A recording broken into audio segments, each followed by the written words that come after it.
ಬರೀ ಜನರ ಓಟಿಗೋಸ್ಕರ ಅಲ್ಲ ಸರ್ಕಾರ ಇರಬೇಕಾದದ್ದು.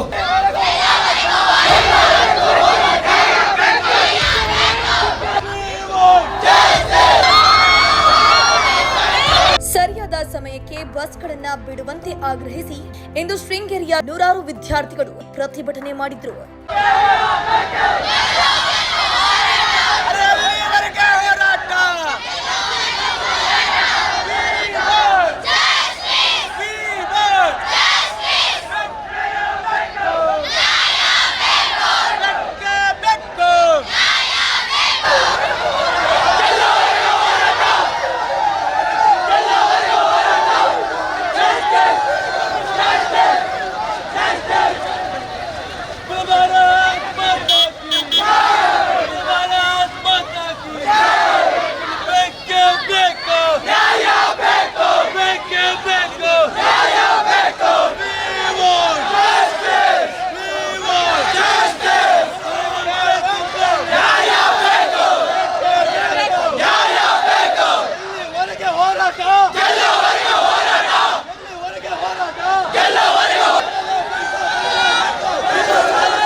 ಸಮಯಕ್ಕೆ ಸರಿಯಾಗಿ ಬಸ್ ಸೌಲಭ್ಯ ಇಲ್ಲದಕ್ಕೆ ವಿದ್ಯಾರ್ಥಿಗಳು ಪರದಾಟ ನಡೆಸುವಂತಾಗಿದೆ.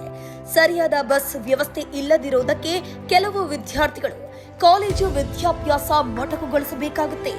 ಅಧಿಕಾರಿಗಳ ನಿರ್ಲಕ್ಷ್ಯದಿಂದ ಕಾಲೇಜು ಬಿಡಬೇಕಾದ ಅನಿವಾರ್ಯತೆ ಎದುರಾಗ್ತಿದೆ. ಈ ಹಿಂದೆ ಬಸ್ಸು ಬಿಡುವಂತೆ ಹಲವು ಬಾರಿ ಮನವಿಯನ್ನ ಮಾಡಲಾಗಿದೆ. ಅಧಿಕಾರಿಗಳು ಸ್ಪಂದಿಸಿದ್ರೂ ಕಾರ್ಯರೂಪಕ್ಕೆ ಮಾತ್ರ ಬಂದಿಲ್ಲ. ಹೀಗಾಗಿ ಇಂದು ರಸ್ತೆ ತಡೆ ನಡೆಸಿ ಅಖಿಲ ಭಾರತೀಯ ವಿದ್ಯಾರ್ಥಿ ಪರಿಷತ್ ವತಿಯಿಂದ ಪ್ರತಿಭಟನೆ ನಡೆಸಿ ಮನವಿಯನ್ನ ಸಲ್ಲಿಸಿದ್ರು. ಬರುವಂತ ಬಸ್ಗಳನ್ನ 7 ಗಂಟೆಗೆ ಒಂದು ಬಸ್ ಇದೆ, 7:15ಗೆ ಬಸ್ ಇದೆ, 8 ಗಂಟೆಗೆ ಬಸ್ ಇದೆ. ಈ 3 ಬಸ್ಗಳನ್ನ ಬಿಡೋದಿಲ್ಲ. ನಾವು ಕಾಲೇಜಿಗೆ ಬರ್ತಾ 11:30, 12 ಗಂಟೆ ಇಷ್ಟೊತ್ತಾದ್ರೆ ನಾವು ಯಾವ ರೀತಿಯಲ್ಲಿ ಪಾಠವನ್ನು ಕೇಳೋದು, ನಾವು ಯಾವ ರೀತಿಯಲ್ಲಿ ನಮ್ಮ ಅಕಾಡೆಮಿಕನ್ನ ಮುಗಿಸೋದು? ಇದರಿಂದ ನಮಗೆ ತುಂಬಾ ಸಮಸ್ಯೆಗಳಾಗ್ತಾ ಇದೆ. ಅಷ್ಟೇ ಅಲ್ಲದೆ ಬಸ್ ಇಲ್ಲ, ನಾವು ಹೊಸ ಬಸ್ಗಳನ್ನ ಬಿಡಿ ಅಂತ ಹೇಳ್ತಿಲ್ಲ. ನಮಗೆ ಬಿಡೋ ಅಂತ ಬಸ್ಗಳನ್ನ ಸರಿಯಾದ ಹೊತ್ತಿಗೆ ಸರಿಯಾದ ದಿನಕ್ಕೆ ಅದ ಬಿಡಬೇಕು. ಅದರಲ್ಲಿ ನಾವೆಲ್ಲ ಹೋಗ್ತೇವೆ. ಆದರೆ ಬಿಡೋ ಅಂತ ಬಸ್ಗಳನ್ನ ಒಂದೇ ಒಂದು ಬಸ್ಗಳನ್ನ ಬಿಡ್ತಿಲ್ಲ. ಒಂದು ಬಸ್ ನಿಲ್ಲಿಸಿದ್ರೆ ಸರಿ ಅನ್ಬೋದು, 2ರಿಂದ 3 ಬಸ್ ನಿಲ್ಲಿಸಿದ್ರೆ ನಾವು ಯಾವ ರೀತಿಯಲ್ಲಿ ಕಾಲೇಜ್ಗೆ ಬರೋದು? ಇದನ್ನ ನಾವು ಆಲೋಚನೆ ಮಾಡಬೇಕಾಗುತ್ತೆ. ನಾವು ಎಷ್ಟೋ ಮನವಿಗಳನ್ನ ತಹಶೀಲ್ದಾರ್ ಆಫೀಸ್ಗಳಿಗೆ ಎಲ್ಲ ಕಡೆಗೂ ತಲುಪಿಸಿದ್ದೀವಿ. ಆದರೆ ಒಂದೇ ಒಂದು ರೆಸ್ಪಾನ್ಸ್ ಕೊಟ್ಟರೂ ಸಮೇತ ನಮಗೆ ಯಾವುದೇ ರೀತಿಯ ರಿಸಲ್ಟ್ಗಳು ಬಂದಿಲ್ಲ. ಇದು ನಮ್ಗೆ ಆಗಿರ್ತಕ್ಕಂಥ ಸಮಸ್ಯೆಗಳು. ನಾವೆಲ್ಲರೂ ಒಮ್ಮೆ ಎದ್ದು ನಿಲ್ಲಬೇಕಾಗಿದೆ. ಯಾಕಂತ ಹೇಳಿದ್ರೆ ವಿದ್ಯಾರ್ಥಿಗಳ ಸಮಸ್ಯೆ ವಿದ್ಯಾರ್ಥಿಗಳಲ್ಲೇ ಉಳಿದಿದೆ. ನಾವು ಕಾಲೇಜಿಗೆ ಬರ್ತೀವಿ 7 ಗಂಟೆಗೆ, ಕಾಲೇಜನ್ನ ನಂಬ್ಕೊಂಡು ಲ್ಯಾಬ್ ಕ್ಲಾಸ್ ಇದ್ರೆ ಮುಗಿಸ್ಕೊಂಡು 4:15 ಹೊತ್ತಿಗೆ ಹೊರಟ್ರೆ ಇಲ್ಲಿ ಬಂದರೆ ಬಸ್ ಇರೋದಿಲ್ಲ. 4 ಗಂಟೆಗೆ, 4:15ಗೆ, 5 ಗಂಟೆಗೆ ಇರ್ತಕ್ಕಂಥ ಬಸ್ಸುಗಳು 4 ಗಂಟೆಯಿಂದ 5:15 ಆದರೆ ಒಂದೇ ಒಂದು ಬಸ್ ಇರೋದಿಲ್ಲ. ಮುಂದಿನ ಬಸ್ಸು 6 ಗಂಟೆಗೆ. 6 ಗಂಟೆ ಅಂತ ಹೇಳಿದ್ರೆ ನಾವು ನಮ್ಮ ಮನೆ ತಲುಪಬೇಕಾದ್ರೆ 9 ಗಂಟೆ. ನಾವು 9 ಗಂಟೆ ಮನೆ ತಲುಪಬೇಕಾದ್ರೆ ಮಲೆನಾಡಿರ್ತಕ್ಕಂಥ ಸಮಸ್ಯೆಗಳೇನು? ಆನೆ ಸಮಸ್ಯೆ. ನಾವು ಹೋಗ್ತಿರ್ತಕ್ಕಂಥದ್ದು ಯಾವುದೋ ಹೈವೇ, ನ್ಯಾಷನಲ್ ಹೈವೇ ಅಲ್ಲ. ನಾವು ಹೋಗುವಂಥದ್ದು ಕಾಡಿನ ರಸ್ತೆಗಳಲ್ಲಿ. ಕಾಡಿನ ರಸ್ತೆಯಲ್ಲಿ ಹೋಗ್ಬೇಕಾದ್ರೆ ಆನೆಗಳು ಬಂತಂದ್ರೆ ನಮ್ಮ ಜವಾಬ್ದಾರಿಯನ್ನು ಸರ್ಕಾರ ಹೊರುತ್ತಾ? ಇಲ್ಲಾಂದ್ರೆ ಬಸ್ಸಿನ TCಗಳು ಹೊರ್ತಾರ? ಇಲ್ಲ. ಇದು ನನ್ನ ಒಬ್ಬರ ಸಮಸ್ಯೆ ಅಲ್ಲ, ಇಡೀ ವಿದ್ಯಾರ್ಥಿ ಪರಿಷತ್ನ ಸಮಸ್ಯೆ. ನಾವಾದರೂ ಹೇಗೋ ಹೋಗ್ತೀವಿ, ಯಾವುದೋ ಬೈಕ್ಗಳಲ್ಲೋ ಯಾವುದೋ ಒಂದು ವೆಹಿಕಲ್ ಸಿಕ್ಕರೆ ನಡ್ಕೊಂಡು ಹೋಗ್ತೀವ್ರಿ, ಗಾಡೀಲಿ ಹೋಗ್ತೀವ್ರಿ. ಒಂದು ಹೆಣ್ಣು ಮಗಳು ಹೋಗ್ಬೇಕು ಅಂತ ಹೇಳಿದ್ರೆ ಅವಳು ಯಾವ ನಂಬಿಕೆಯ ಮೇಲೆ ಒಂದು ಬೈಕ್ನಲ್ಲೋ ಅಥವಾ ಕಾರ್ನಲ್ಲೋ ಹೋಗ್ತಾಳೆ?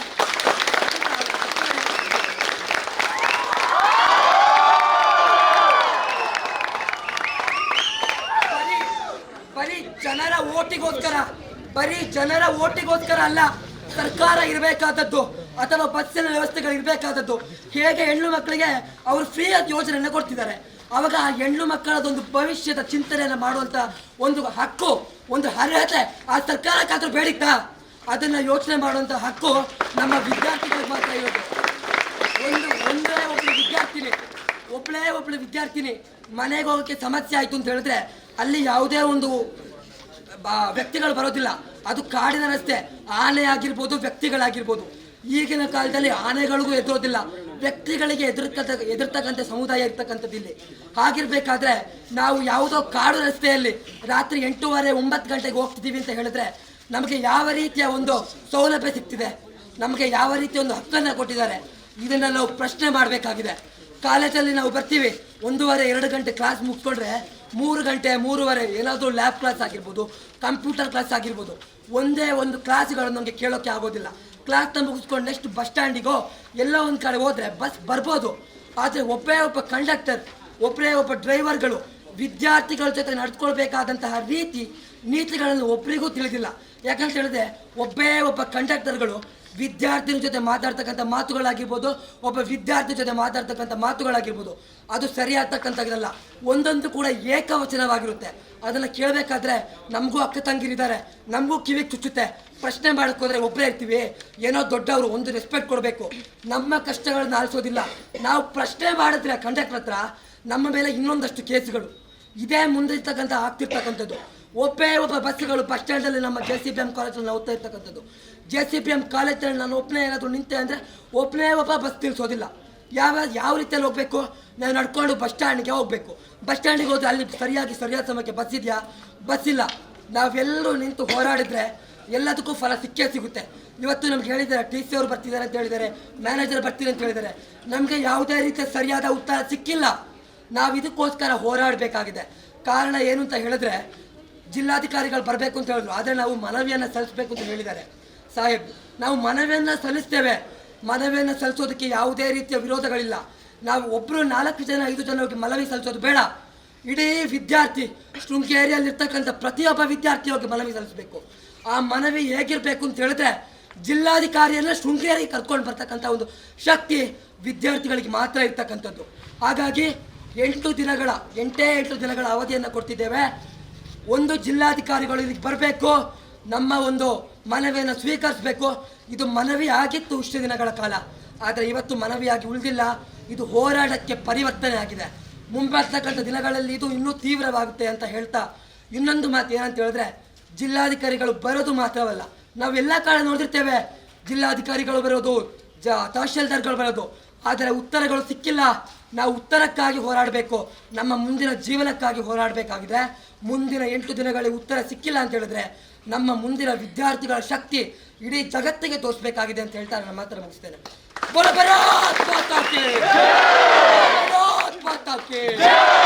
ವಂದೇ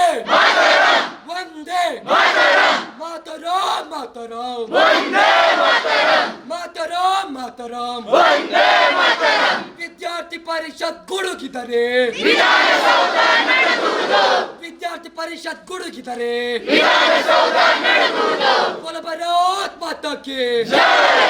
ಇಲ್ಲ. ದಿನ ಫೋನ್ ಮಾಡಿ ಕೇಳಿದ್ರೆ ಇಲ್ಲ ಡಿಪೋದಲ್ಲಿ ಕೊಟ್ಟಿಲ್ಲ ಅಂತೆಲ್ಲ ಹೇಳ್ತಿದ್ದಾರೆ. ಫೋನ್ ಮಾಡಿದ್ರೆ ನಮ್ಮ ನಂಬರ್ನ ಬ್ಲಾಕ್ ಮಾಡೋದೆಲ್ಲ ಮಾಡ್ತಿದ್ದಾರೆ. ಆಮೇಲೆ ಇವ್ರು ಫೋನ್ ಮಾಡಿದ್ರೆ, ಅಡ್ಮಿನ್ ಯಾರು ಫೋನ್ ಮಾಡಿದ್ರೆ ಅವ್ರ ನಂಬರ್ನ ಬ್ಲಾಕ್ ಮಾಡೋದು, ಅವ್ರಿಗೆ ಬೈಯೋದೆಲ್ಲ ಮಾಡ್ತಾರೆ. ಅವ್ರು ಬೈದಿರೋ ಕಾಲ್ ಲೆಕ್ಕಷ್ಟು ನಮ್ಮ ಹತ್ರ ಇದೆ.